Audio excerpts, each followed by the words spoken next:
And good evening from down here in Australia.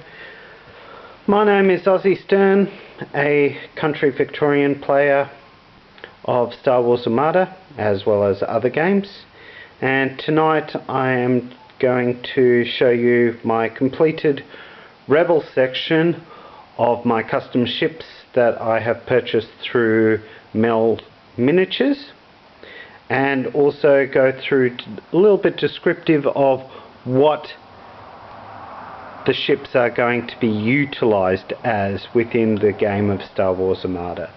So as you can see on my table, I have put all of them out, so for now I'll be going through them individually, and hopefully you'll enjoy this video. So first up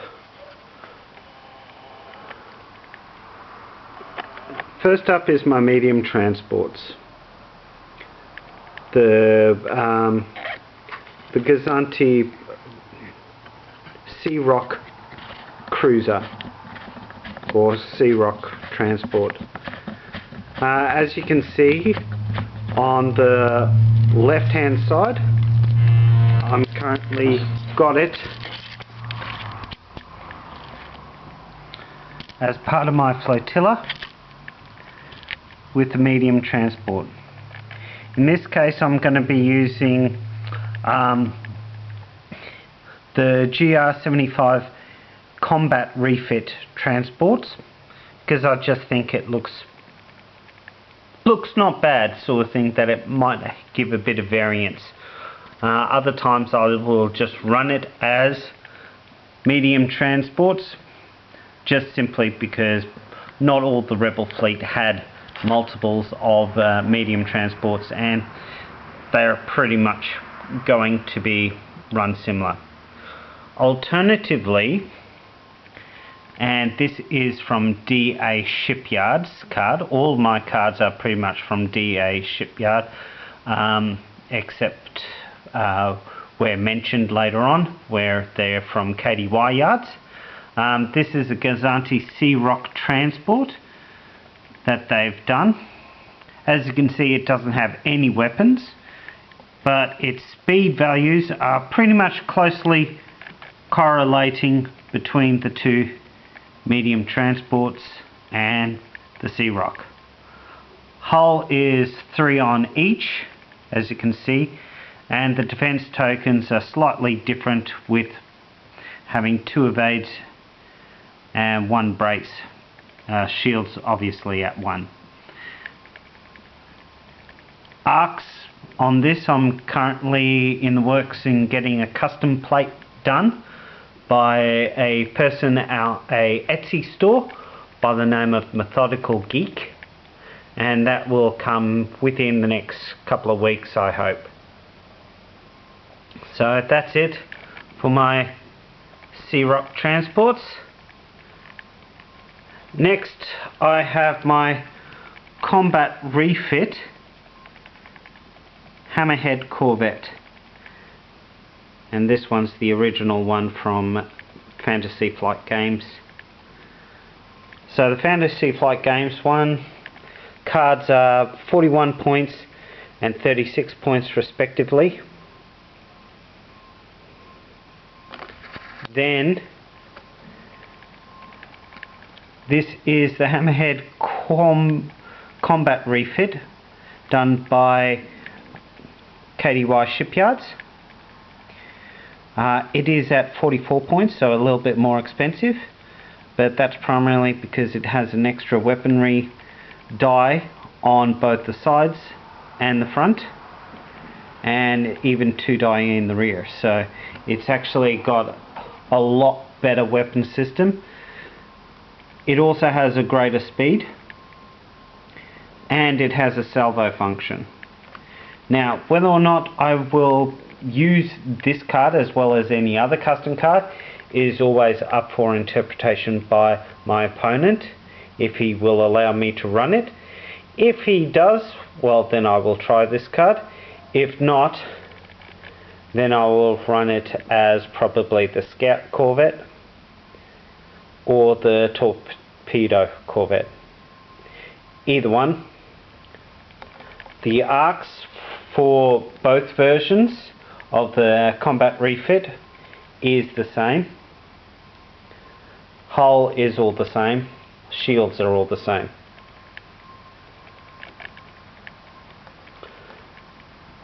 Now obviously if a further update occurs by KDY Yards or from DA Shipyards, or in actual fact if suddenly they came out with Asmodee came out with a combat refit Hammerhead based on the Rogue One images, then I'll definitely be using that card.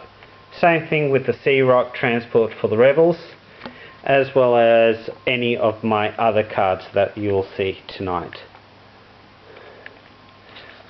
So the next one is my Dreadnoughts. So my Dreadnought, as you can see, is a medium size.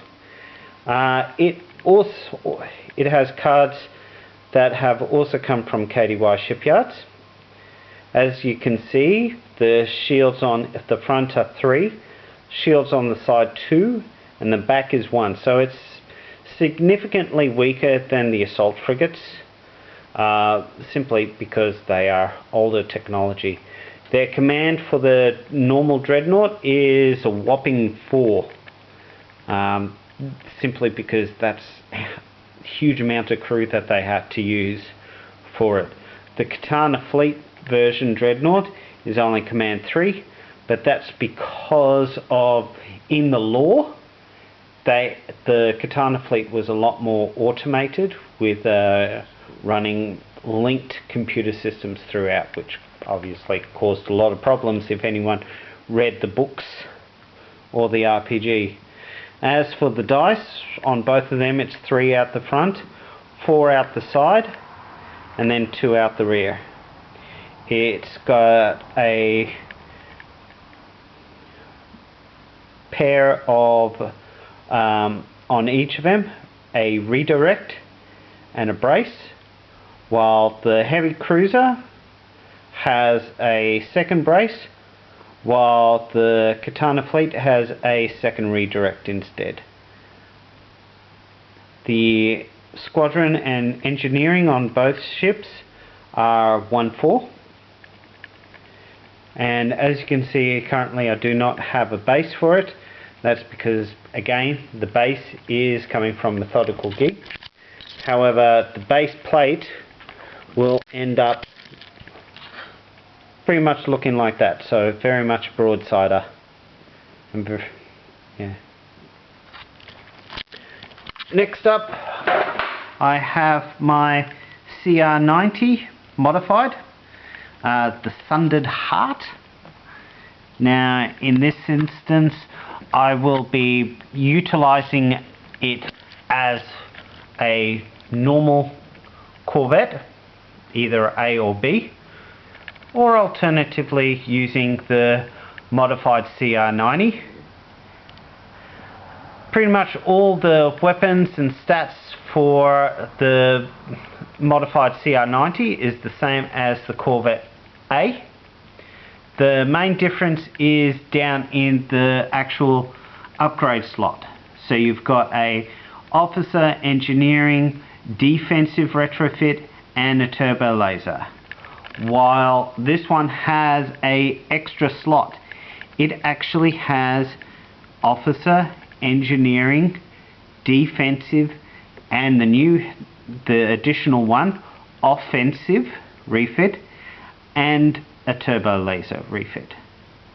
So it means that I can potentially have a couple of nice upgrades in that. Point cost, you can see that this is 48 points, while the Corvette A is at 44 points. Second lastly, I have my assault frigates. So my custom assault frigate, also from DA Shipyard, is priced at 74 points. It has 4 upgrades. It has a officer, gunnery team, offensive and turbo laser, while the other two has a additional upgrade slot of either both of them have a defensive refit added in. You'll also notice that the shields on the two newer Mark II assault frigate is 432, while the assault frigate is only 232. Reason why it's like that, I believe it's more of a case of seeing these assault frigates were basically the starting point of ripping off a lot of the superstructure and superfluous equipment from the Dreadnought. It lost some of its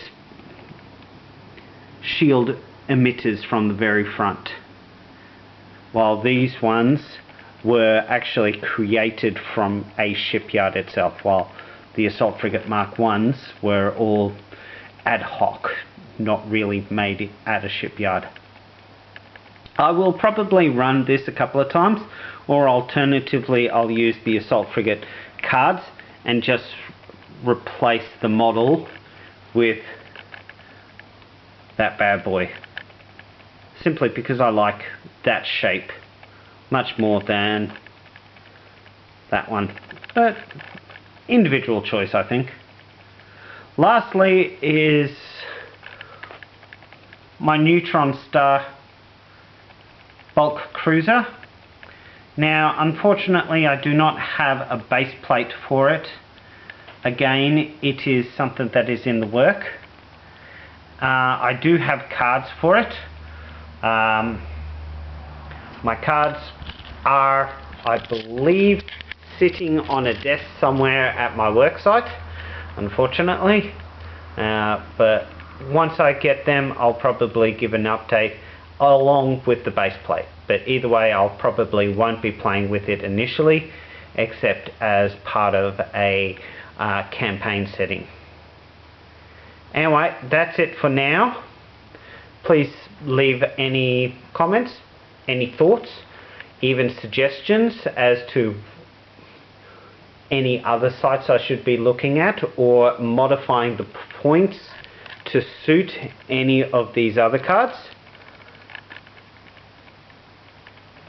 And enjoy.